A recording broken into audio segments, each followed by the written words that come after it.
Welcome to the second day of our second week of the It's On Us and NRAPE on Campus virtual summit series. We really appreciate everyone being here for our kickoff for Tuesday.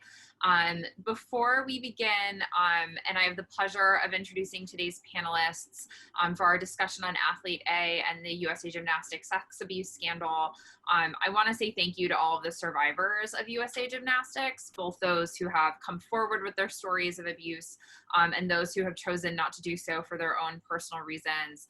All of the survivors of USA Gymnastics are incredibly brave, and It's On Us and NRAPE on Campus are so grateful to them for their stories and for their work that they have done to hold USA Gymnastics and those who have perpetrated abuse accountable.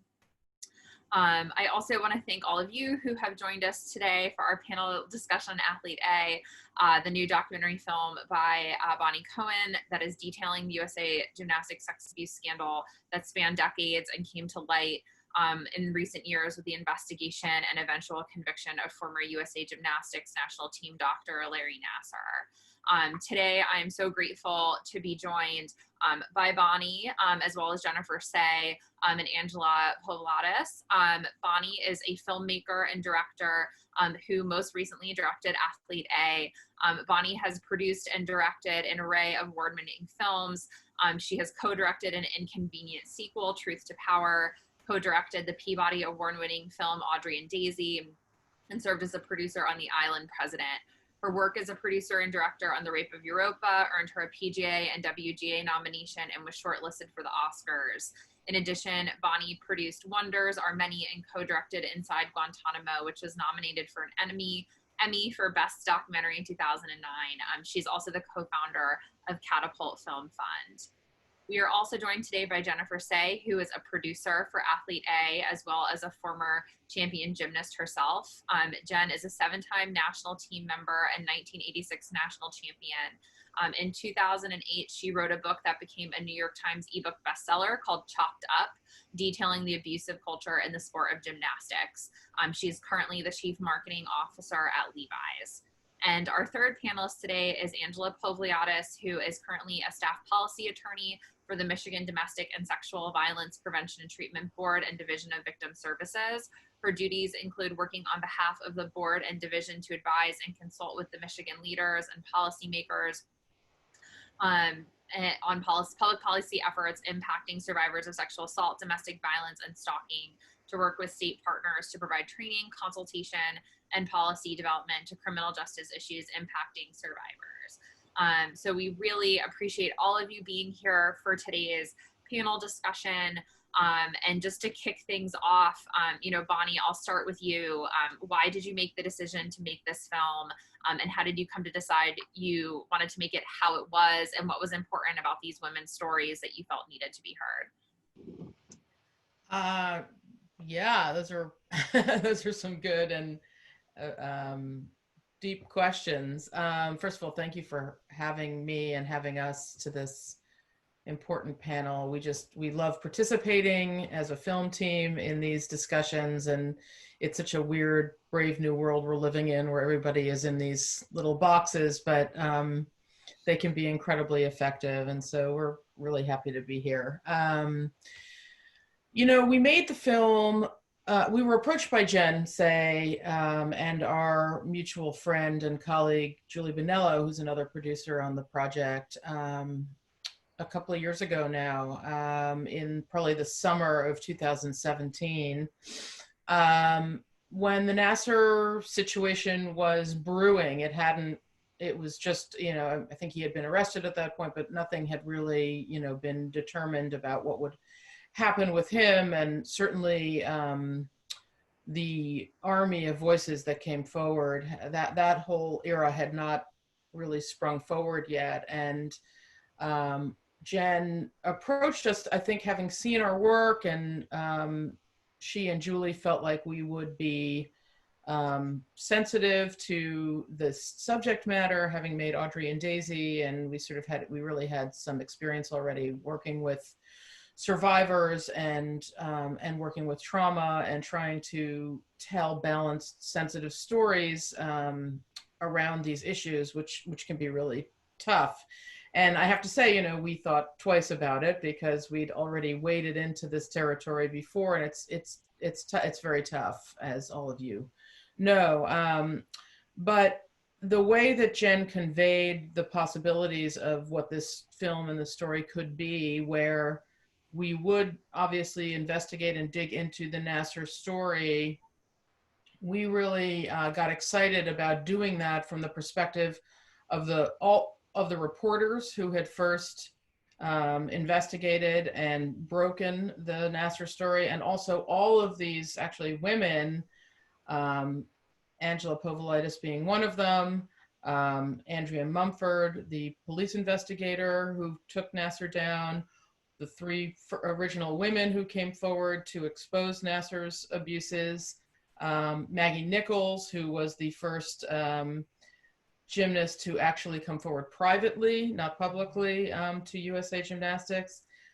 We had the opportunity through Jen and her contacts in the gymnastics world to kind of to reach out to those people to create what we saw as a story that could show how when one person does the right thing and then the subsequent people fall into place, you get the sense that this, you know, every single thing needed to go right in order to take this person down. All the right people came forward and did the right thing. And so we saw a way to do that and then sit it inside the history of decades of systemic abuse that had been existing inside of USA Gymnastics, as per Jen's book of 2008, Chalked Up, and everything that was exposed there. We just saw an opportunity to make those connections and kind of sit the horror of the Nasser era inside something that had been brewing in the sport for decades, and force viewers to look at the institutional system, the systemic system that had been set up and enabled this kind of behavior to exist at the expense of our greatest athletes in the country. And, you know, that is a theme that is ripe and existing in our country today in all kinds of areas. And we saw a way to really dive in with the right kind of access to the right people for this story, to really, that was very important to us, to have the right people. I don't think we would have done it if we could not have gotten all of these women who tell their stories so beautifully in the film from their perspective. Thank you so much, Bonni. And then speaking about telling the story from their perspective, Jen, can you tell us about the training culture you grew up in elite gymnastics and how that affected you even after you left the sport in college and thereafter? Yeah, sure. And that was important to me. I mean, Bonni alluded to it, but it was important to me to speak to the broader culture. And I feel like it is what makes this film unique. It isn't about sort of one person. I mean, we use Nasser as a way in to speak to the sort of systems that allowed this man to go on doing what he did for decades. And, you know, this has been something I've been thinking about, you know, since I exited the sport back in, you know, 1989, 1988, and have certainly kind of suffered from across the decades. The culture is incredibly abusive. And I think it's important that when we talk about the culture in this sport, that we broaden, excuse me, the aperture a bit, because it's the emotional and physical abuse that are incredibly prevalent. Yes, sexual abuse happens, and I would argue is more prevalent than in the sort of general culture. But the emotional and physical abuse is so widespread and so normalized that it just sort of kind of forces the obedience on these children and these young athletes, not just at the elite level, but at every level. And they believe ultimately, and I can tell you a bit about my experience, that it's their fault, right? So the common kind of treatment from coaches across the country, and now we're seeing from across the globe, because we're seeing women come forward from countries across the globe, Australia, New Zealand, UK, Singapore, is, you know, berating, belittling, overtraining, being forced to train on injuries, being deprived of food, These are all sort of very common practices within this sport, within gymnastics. And the athlete, the child, is dehumanized and is sort of forced into a state of obedience and made to believe that all of these practices are her fault. If she were better, if she were tougher, the coach wouldn't need to do this, which creates obviously an incredibly dangerous environment, and one that is sort of perfectly positioned for a sexual predator to enter in and have these young children, these young girls, young women in some instances, that are already sort of beaten into the state of obedience and silenced in such a way that the likelihood of speaking up is, it's just not there. And, her belief, she's so young that, she's brought this on herself. She must be misunderstanding because she already believes all of this other abuse heaped upon her is her fault. And so I think that, that was the common culture when I was training. I wrote about it in 2008. I was told by the community, well, that was then, it's not like that anymore. And I think what we've seen of late is it absolutely is. It's exactly like that. And this is what we need to address, this broad culture where systemic abuse and young athletes are, belittled and berated and don't have agency and don't have permission to use their own voice. We need to correct this. We need to create a system where the athlete, the child in this instance, is protected. That's the most important thing. We're supposed to use sports as a way to develop healthy minds and bodies, and yet we're doing the exact opposite in the name of winning and money and medals. And it's said quite often that this is all in the name of winning and money and medals, but I think it is worth noting that it happens across the sport at every level. It's so normalized. So it's not just the elite athletes. So, we've created this system that does exactly the opposite of what it's intended to do for children who enter sport. And the effects of that are long lasting. I thought as I was doing it, I could sort of cordon it off and leave it in the gym and sort of go into the world and, be perfectly fine. But that isn't how abuse works. You carry it with you, you internalize it. And if you tell a child every day that she's garbage, she will believe that about herself, and she will come to accept poor treatment from others when she leaves the sport. And it's a sort of lifelong journey to kind of define yourself on your own terms and to reject what you've been told about yourself. So we got to fix this culture. Absolutely. And Jen, again, thank you so much for coming forward with your story. It's so critical in helping to change this culture. And, Angie, from your perspective, from a policy legal perspective, as we talk about this very urgent need to create a safer culture for young people in sports and a culture that protects athletes from abuse, how do we do that? And how does it even apply more broadly to the world beyond athletics? Because this isn't just an athletics problem. We see it in athletics so predominantly because athletics are at the forefront of American culture in a lot of ways and global culture. But how do we do this, both within sports and in the world more broadly from a policy legal perspective? Thanks, Tracey, and thank you for this opportunity to be on this panel with Bonni and Jen. In large part, what led both Detective Munford and myself to participate in this project, because there have been many, is the vision that Bonni and John and Jen and Siren and others had in putting the victims' own stories kind of at the center of the story, as opposed to kind of the true crime aspect of what the perpetrator did.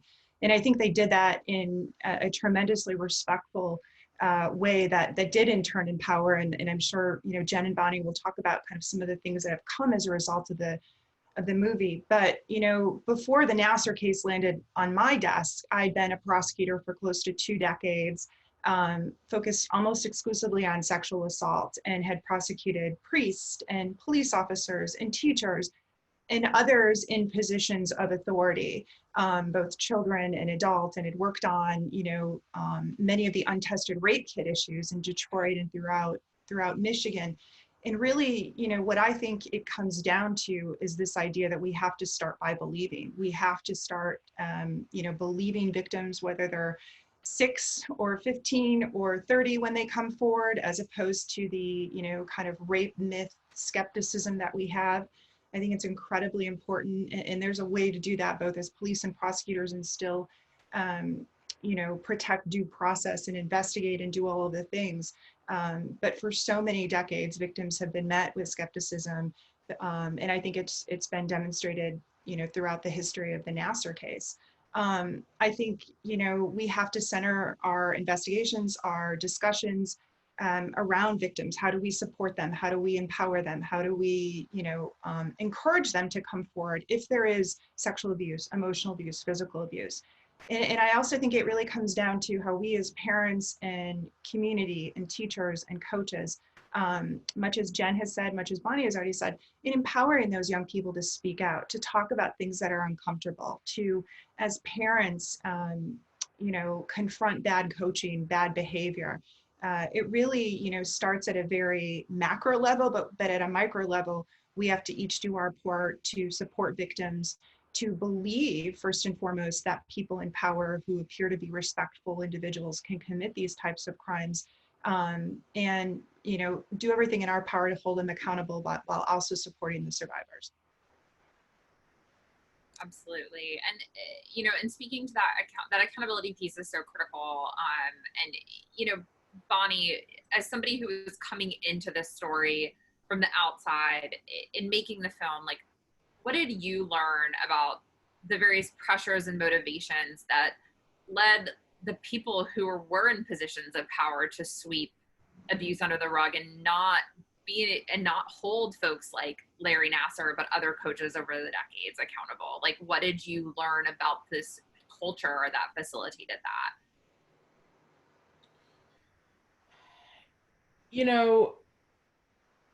We are a country that really loves to win. Jen talks about this in the film. We have a lot to be proud of, in the aspirational idea of individual success, individual athletic prowess, getting to the top of a particular, athletic feat. And John and I, my husband and co-director on the film, we had always watched the Olympics with, wide eyes and big hearts and, great love of this sport in particular. I mean, I was a terrible gymnast as a kid. And when Nadia Comaneci came on the television screen in 1976, my life changed. I mean, it was like watching a bird fly through the air. And I mean, as Jen describes of her own feelings about that, I had those same feelings. I connected with this little girl who was flying through the air and could do these things to such perfection, do these acrobatic feats to such perfection. Every little girl wanted to do that. There weren't a lot of sports at that time for girls. There weren't a lot of team sports. Gymnastics was one of just a few where you could go and really find success. So, in order to create a system of obedience, as Jen describes, there has to be at the base of that passion and desire. And that, when we could sort of see that we could create that in the film, kind of the love of the sport and the passion for doing it and the commitment, that is a ripe field for people to come in, adults to come in and take advantage. And, when the coaching styles of Eastern Europe started to show to be working in the United States, and those coaching styles included, as Jen outlines, lack of food, competing and practicing on broken bones, practicing for hours and hours in the gym, prepubescent bodies that need calories and need rest. We're not getting that. That is a scenario that breaks down children, breaks down humans. So we thought it was incredibly important. We were not going to tell this story without setting up the connecting the dots of the history of how this started to happen. And the reason I bring up the love of the sport and the passion for watching the Olympics is because, like many things in life, the abuses and the horrors here are born out of something good. It's sort of the human spirit is pretty complicated, and the fact that there was such love and passion for this sport sort of enabled the desire to grow, and then to grow into a sort of dark place. And, you know, we wanted to tell the history, and we wanted to make the connections all the way to Maggie Nichols, a 2016 Olympic hopeful, and show how, you know, this system sort of gathered in not only hopeful athletes, but their parents and their families, and sort of also make the connection between somebody like Maggie Nichols and somebody like Rachel Denhollander, who wasn't aspiring to be in the Olympics, but she just loved to be a gymnast. She just wanted to be in the gym, and she would do anything to do that. And taking advantage of those types of scenarios is what this system was all about. And, you know, it's not that there weren't aspirational goals that came out of that and successes that came out of it, because it wouldn't have gone on so long if it had not been successful on some level. So we wanted to kind of pull away the onion, the kind of layers of the onion, and have a look deep into how we got here. And so we gathered up all the people that could tell that story from those different perspectives, all the way from, you know, the 1970s to today. Absolutely. You know, in watching the film, I grew up as a competitive swimmer for 17 years, started swimming when I was 5 years old competitively, swam through my entire college career, you know, dedicated so much of my own personal life, my parents' life, resources to swimming at the national level competitively. So I personally saw so many parallels between what was happening in USA Gymnastics and the pressure that these athletes were put under, and reflecting on my own experience, the own pressures that I had growing up as somebody who was seen as a rising star within the swimming community.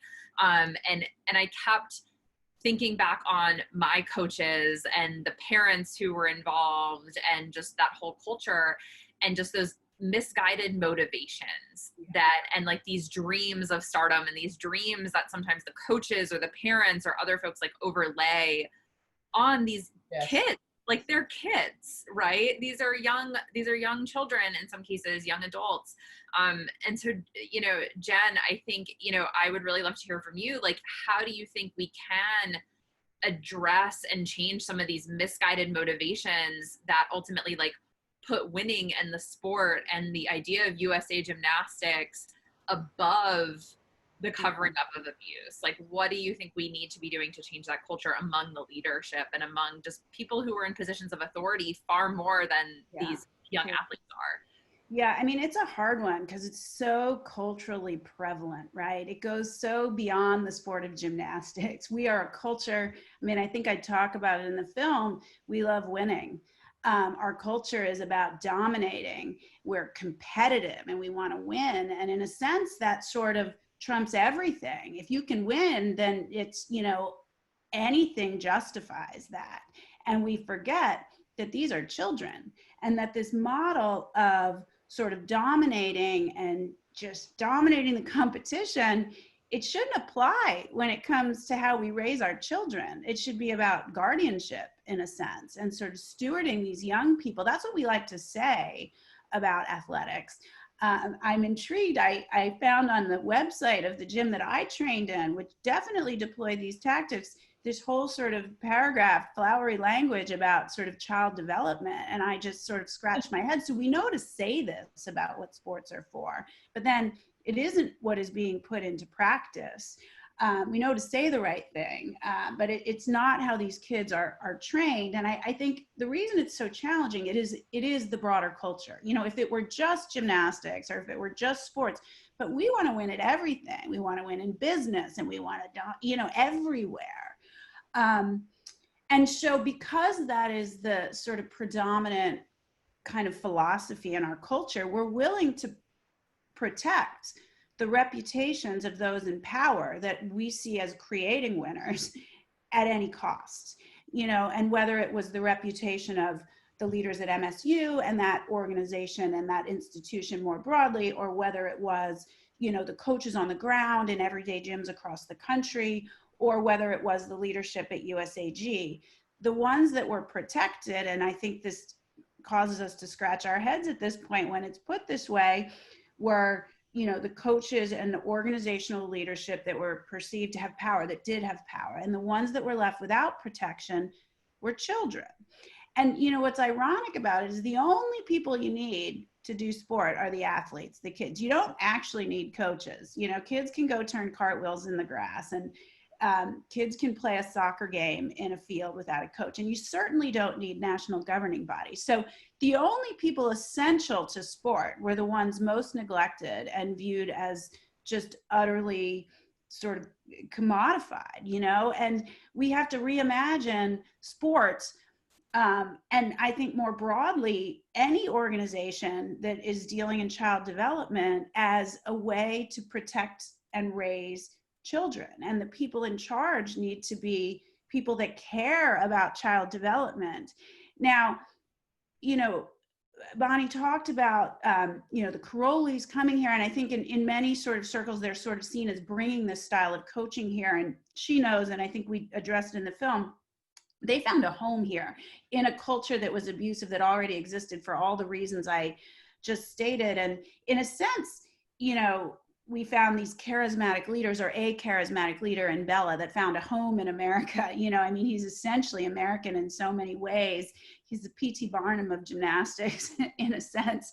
And we found a leader that we wanted to revere. And so, there's risk in making it just about him or just about Nasser, because it really is this entire culture that we need to kind of reimagine as one that puts children first, and one that, as Angie put it, believes these kids and these women and these young adults when they say, this isn't right, or this causes me pain, or I am suffering. We need to believe them and listen first, right? We have to, and what has happened over the years is they've just been dismissed and belittled if they dared to say anything negative about the sport. So I just wanted to add to Jen's point, which is that, this idea that it isn't any one individual. I mean, you have to remember the film begins with the Indianapolis Star investigation, not into Nasser, but into USA Gymnastics policy writ large about how they handled reported cases of sexual misconduct or sexual abuse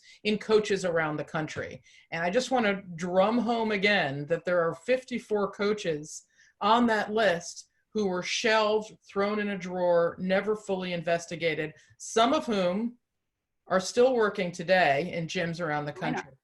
And so what led to Nasser in terms of their investigation and women coming forward, the bravery of Rachel Denhollander and Jamie Dancher and all the rest, Jessica Howard, that was in response to a report about how many of these coaches around the country were getting away with this because of some ridiculous, policy that didn't have any basis by a governing organization that didn't have any experience or any training. Because they were protecting themselves and the reputation of the organization, right? Because if they could keep this reputation of USA Gymnastics and as pristine, an organization that sort of fostered these pretty girls bouncing around in pin curls and ponytails, they could continue to bring in money. And so anything that tainted that reputation was dismissed and swept under the rug. And that was happening at the local level in gyms across the country and at the highest level. It's pervasive. And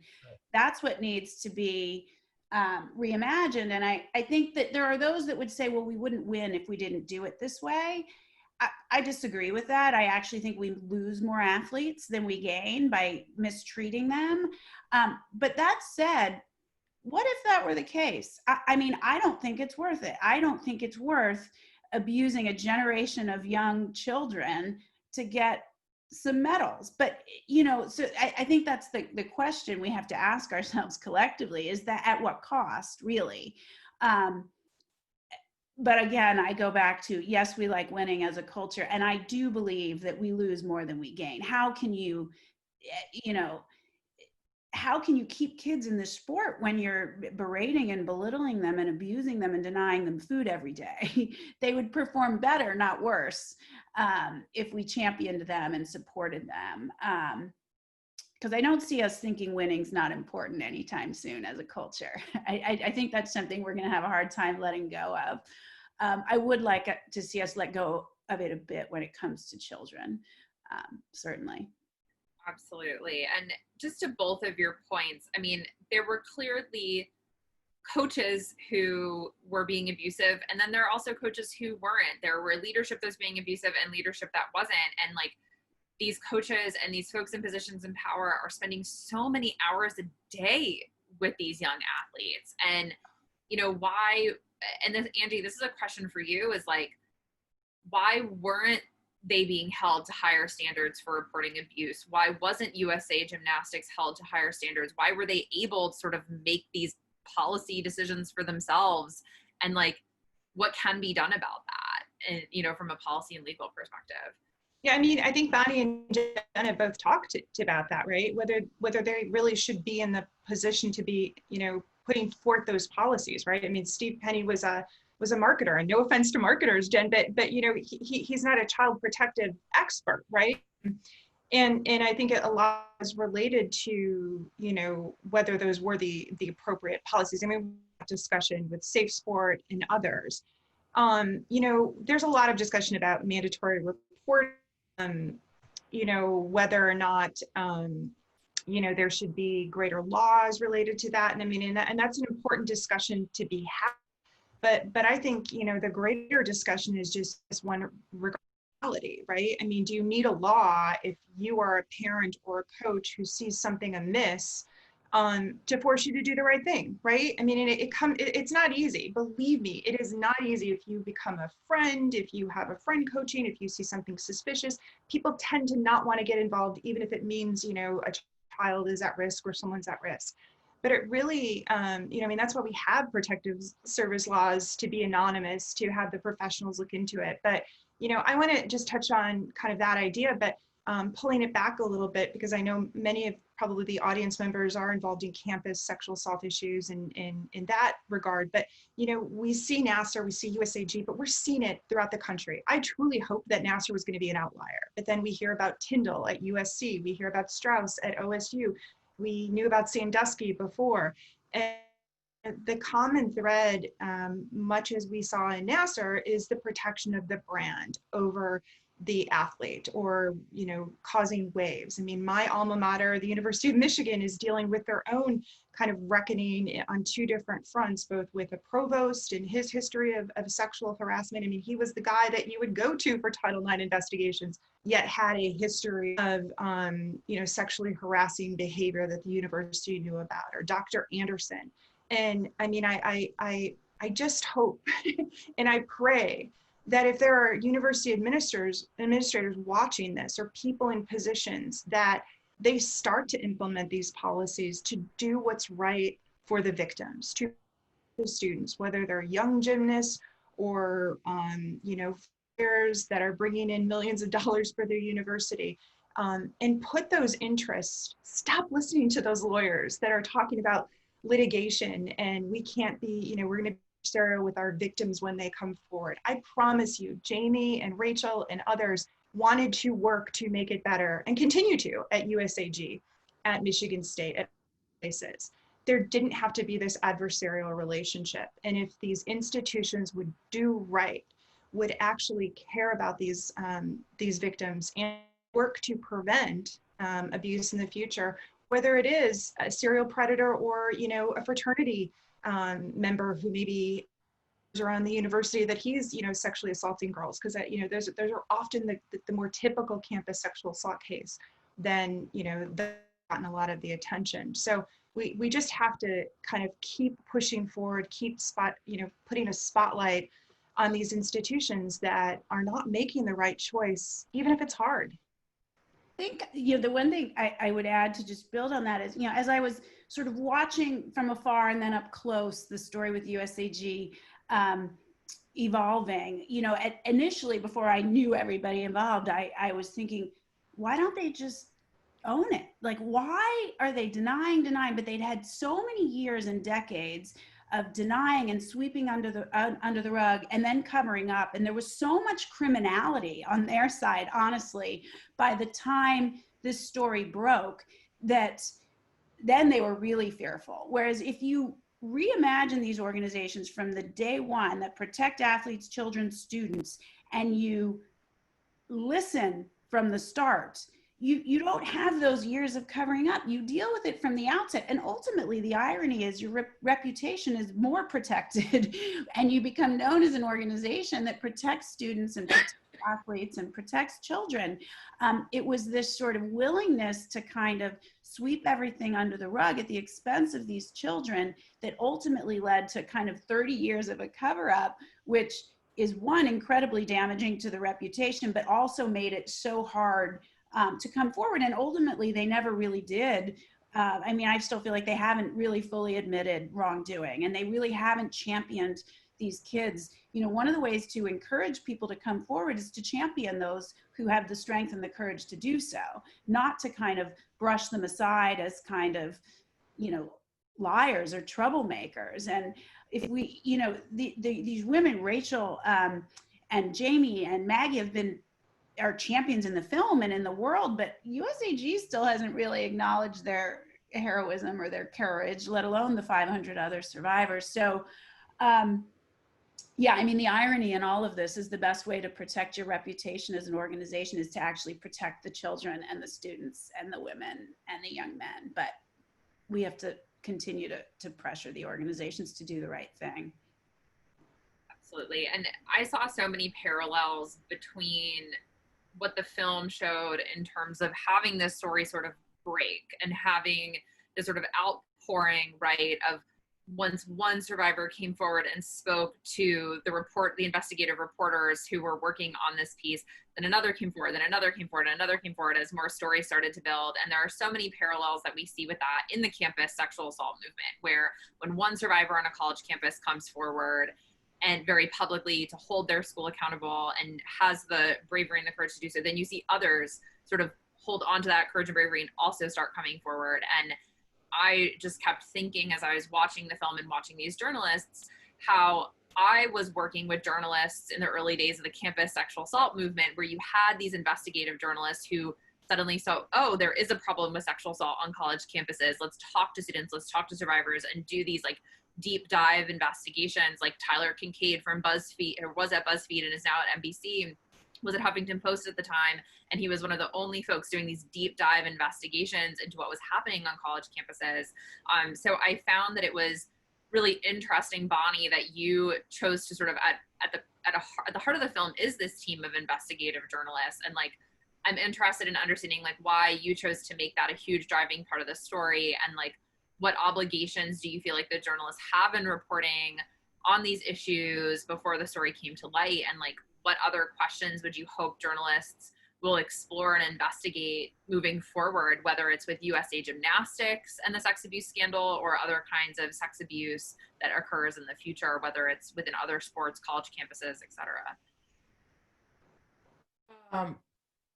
You know, the work that investigative journalists do in this country is just under threat all the time. There's no money in it, especially at the local papers.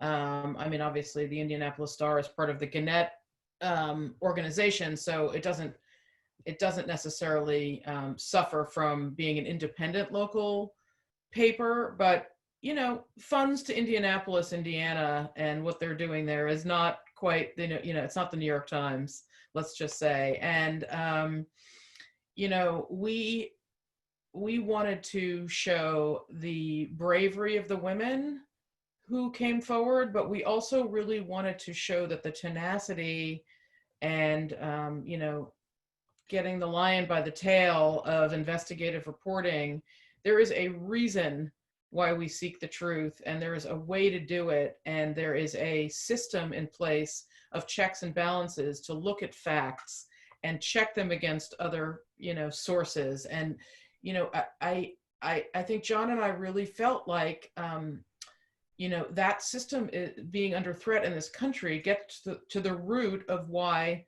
it's so hard to get to the truth, because there's been an undervaluing of late of reporting and investigation and trying to put facts forward.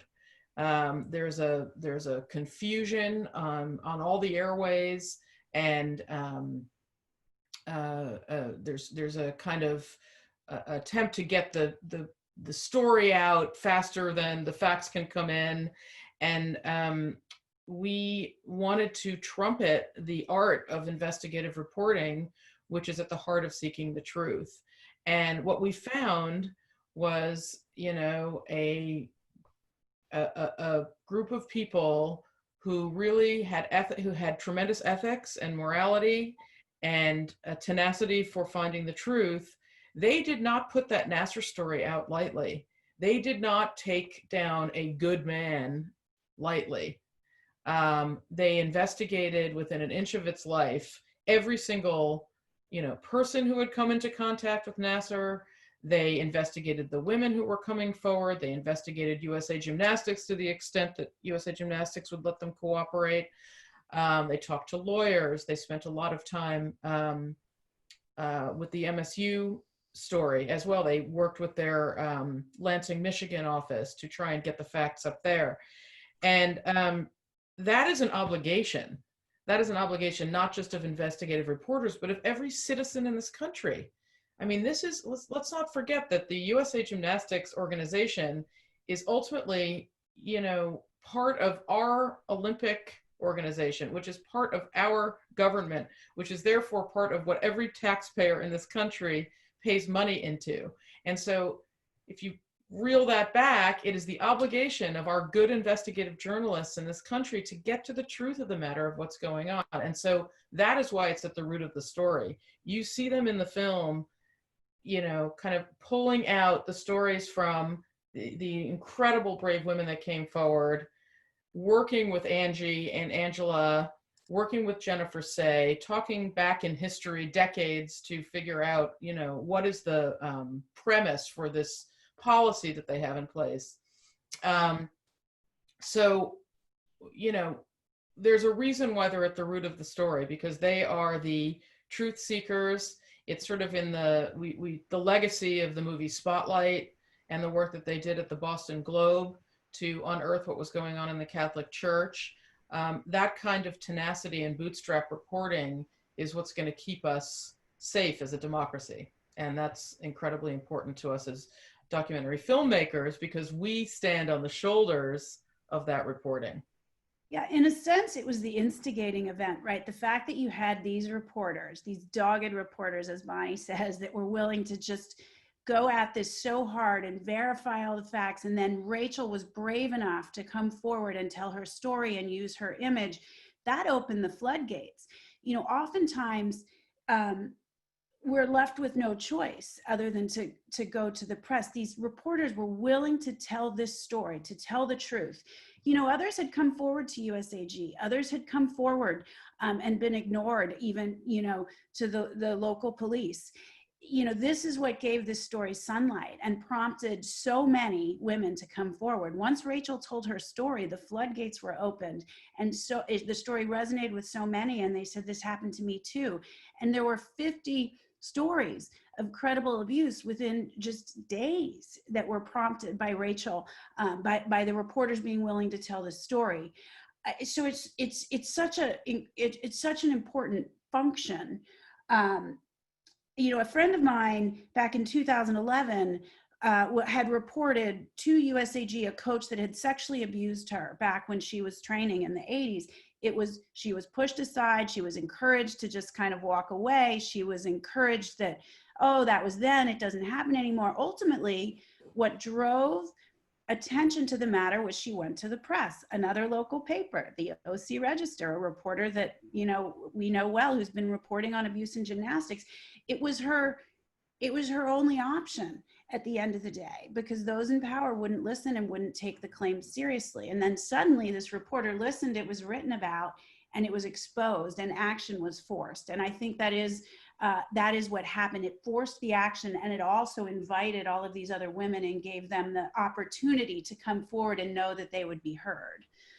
I also want to just, we have Angie here, which is such a great privilege. And I'm just wondering if she could talk a little bit about the idea that she incorporated into giving, each of these women who wanted to speak an opportunity to do so in the courtroom. I mean, that's a tactic that Angie has employed in other cases that preceded the Nasser case. And it actually is it's kind of like an interesting counterpoint to the reporting, in that it is another tactic that I think is used, that can be used and employed. And Angie is such a pioneer with this to bring voices forward in a way that they might not otherwise feel comfortable doing. So I don't know, Angie, if you can talk about the origins of that idea and what we saw in that courtroom in January of 2018, but talk about that is the emotional centerpiece of the film.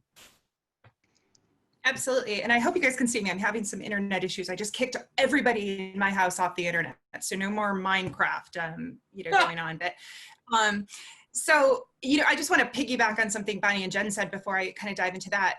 In my closing argument, I felt it was so important to highlight the investigative journalism, because, and I didn't mince words. I absolutely believe without the reporters at the Indy Star, the reporters at the Lansing State Journal, Nasser would still be, seeing patients, would still be abusing people. Like, none of this reckoning, the lawsuits, the settlements, everything comes down to this idea of like really robust, fair, investigative journalists, right? And truth matters, facts matter. We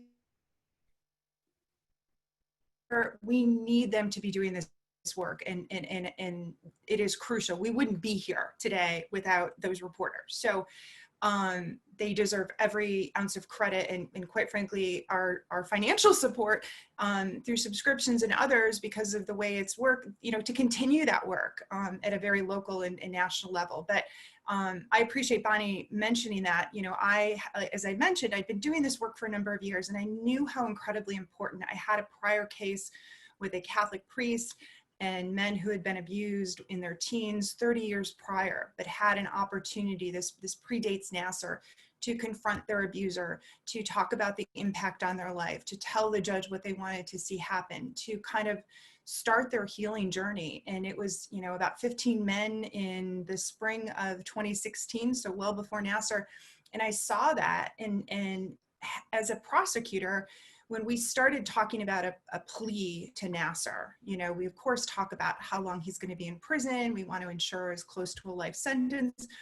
But this part was even more important than that the victims involved, and at that point we were up to like 125, that they had an opportunity to give an impact statement, to talk about what the impact on them was. And I can tell you, without it being in a plea form, without him agreeing to it, there would have been appellate issues. There still is an appeal, but it was putting it in that plea and making him agree to it and putting it into writing as the prosecutor that allowed that to happen. There's kind of some misconceptions about how that happened, and that's the honest to God truth.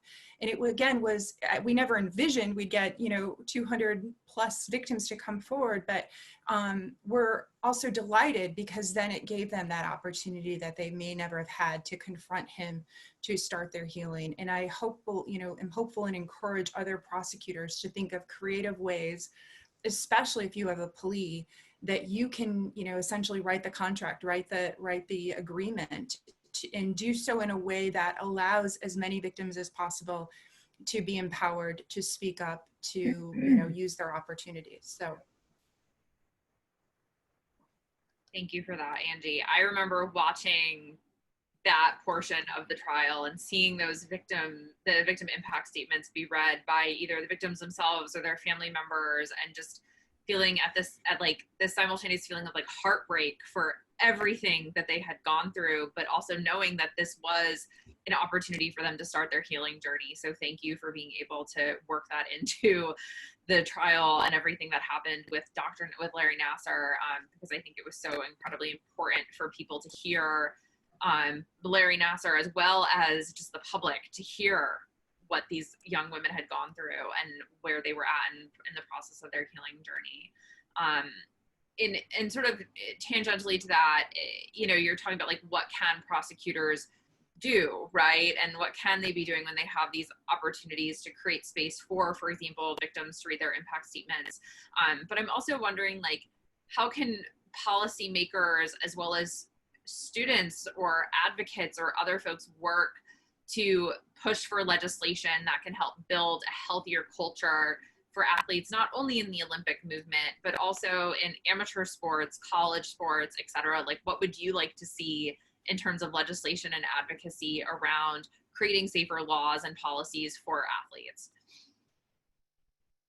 Well, and I think it's important to note, a lot of the focus of the Nasser case is on gymnastics, rightfully so, because of his role at USAG. But I believe we had over 14 different sports represented in those impact statements. So, there were many other, Michigan State University athletes, high school athletes. We had victims as old, as in their 70s and as young as, under 10 come forward. So these predators really are of whatever opportunity they get, right?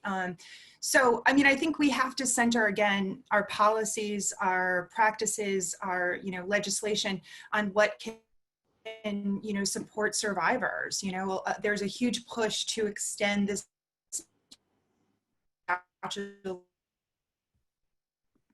limitations throughout the country, both, civilly and out of resistance from various folks in power, particularly, Catholic Church and the Chamber of Commerce and other people who have a financial incentive to not extend the statute of limitations and aren't concerned about shedding light on abuse or supporting victims. So places we can extend the statute of limitations civilly. I know New York just signed a law yesterday giving a sunset provision to victims to come forward in their civil litigation. We're lucky here in Michigan that we have kind of already reckoned with our criminal statute of limitations, which allowed us to bring, cases that Den Hollander's, Rachel's case, happened almost 20 years ago. But many other states don't have those kind of laws, right? And I think, when we're looking at university policies, I know it can be tough. We do have to balance due process rights, but we have to find ways to be victim-centered. I mean, the practices we've incorporated as prosecutors and police is to be victim-centered, offender-focused. That means focusing on their predatory behavior, and also to understand trauma and why victims maybe don't come forward right away, which is the norm, how coming forward can impact them and the trauma they've experienced so many years prior. But ways that we can both empower and support and believe victims. Thank you for that, Angie. We only have a couple minutes left, so I just want each of you sort of answer the question, well, where do we go from here, right? Like, what do we feel is next for culture change? What needs to happen next to ensure that we don't have another USA Gymnastics scandal and that we are able to protect our children, whether it's in sports or in other aspects of their life? Where do we go from here? I can go. I think it's dependent on culture change. We can change the laws and we can have policies and legislation, but if we don't adhere to those laws, if they're not upheld, technically there were policies in place at USAG that should have prevented this, and yet there was no adherence. Technically, like I said, my gym, which has a very abusive culture, has a policy in place that they support child well-being and child development. So, culture change is really difficult. I had the opportunity to travel with many of the Nasser survivors well before he was arrested to Washington, D.C. and meet with Senator Feinstein. And she said, she listened to everyone's story and she said, I can get a law passed, but you have to change the culture. That won't do it. That is not sufficient. And culture change happens on the ground every single day. It's parents insisting on understanding a coach's philosophy and not staying in a gym where they see or suspect abuse.